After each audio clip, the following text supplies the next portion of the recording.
sigla bilang DRS Group.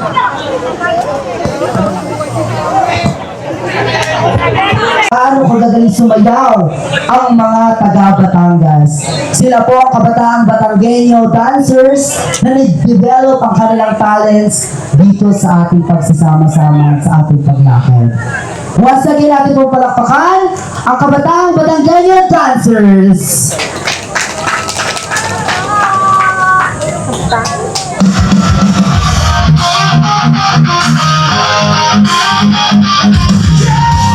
Ang kalsada, ang mga Batanggenyo, sa hirap ng buhay, magkaisa na nga tayo. Mula na Sugbo, Lian at maging Tuwe, Balayan, Kalatagan, Kalakal, Lemery, kasama ng tal, magigiting na Batanggenyo.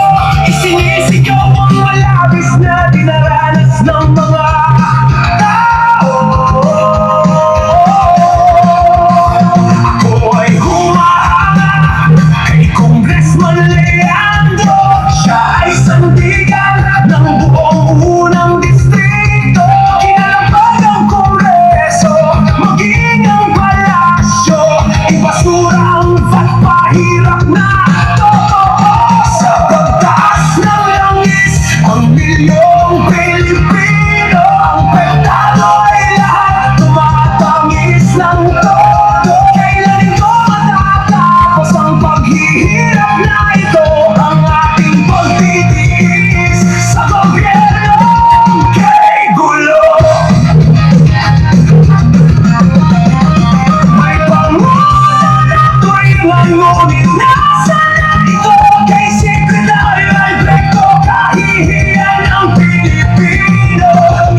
isisigaw ng damdamin, ang init ng pagnanasa na kami ay dinggin. Bawas man ang himig, mensahe ay namnamin. Si Striker Villa Luna, kaisa nyo rin sa damdamin.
Ito po mga kababayan, nadaanan ko lang po ito dito, no?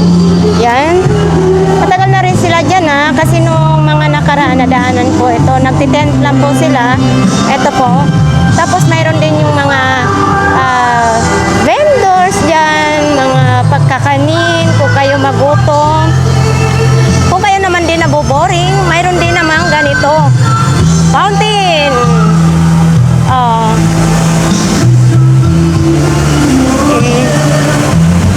Yun, no? Ay, bla, may mga batang sumausaw. Pwede pala ito liliguan ng mga bata. Hala.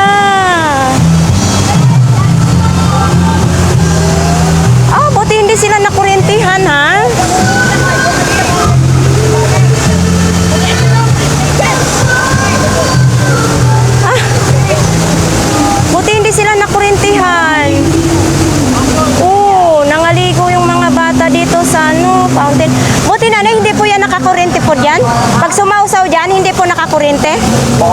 nagdaglag kayo, te. Oo, makukurintihan sila dito. Te, kasi hanggang kaya nga hinuli kami dito pag ganyan. Nakasasaw-saw na naman yun. Magagalit po si Mayor Isko na ano, yung binababoy po Kaya dito. nga pinapatayan namin po. Oo. Kaya nga namin. Sasawayin po ninyo, nanay. Kawawa naman yung pulis na papangagita. O pag oras po na makurintihan po yung mga bata, magagalit. Nako, sisihin pa ang Maynila niyan. Ang sumbong ko sa nanay niyan. Ala, Ayaw niyo binababoy. umalis? Kanina pa kayo ha? Kanina pa kayo. Nako. Pag nakita ko pa kayo uli ha?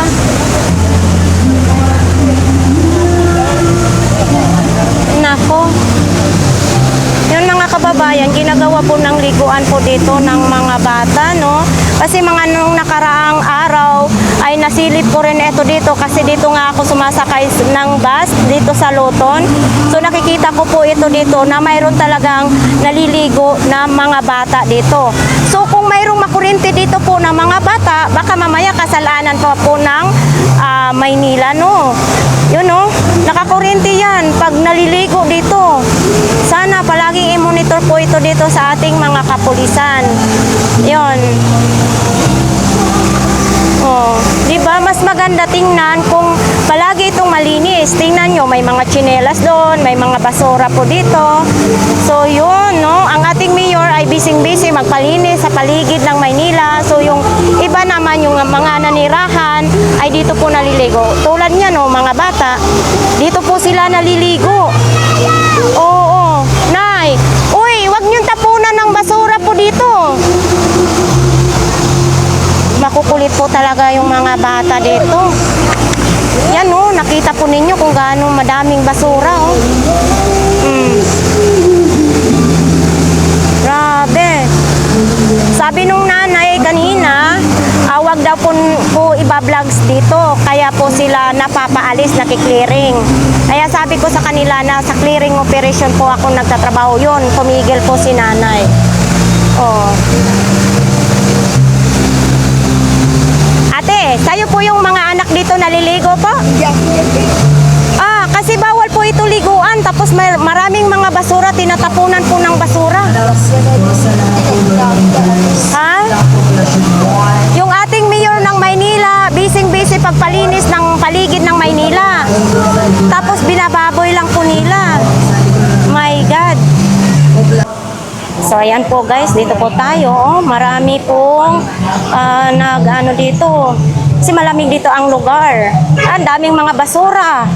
Uy, si madam naglalaba pa. Oo. So grabe itong mga ginagawa nila. Oh. May mga basura. Dapat walang mga basura po dito. Grabe oh. Parang sa tingin ko nga, nabababoy na po dito yung Maynila.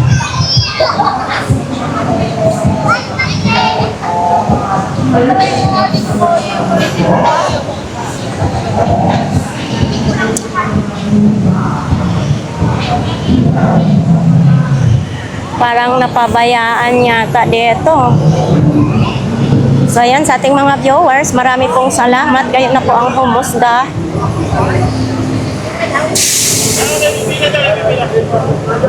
Yung sasalang lang ang papuntahin sorry. dito.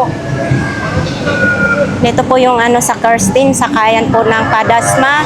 So doon po ako tatawid, sa kabila po ako sasakay. Okay.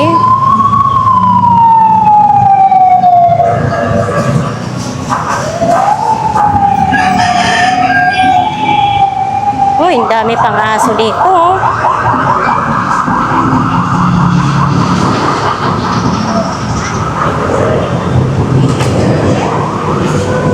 Daming aso.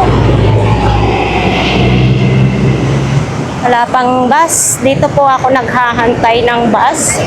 Nandyan yung Metropolitan. Ayan o.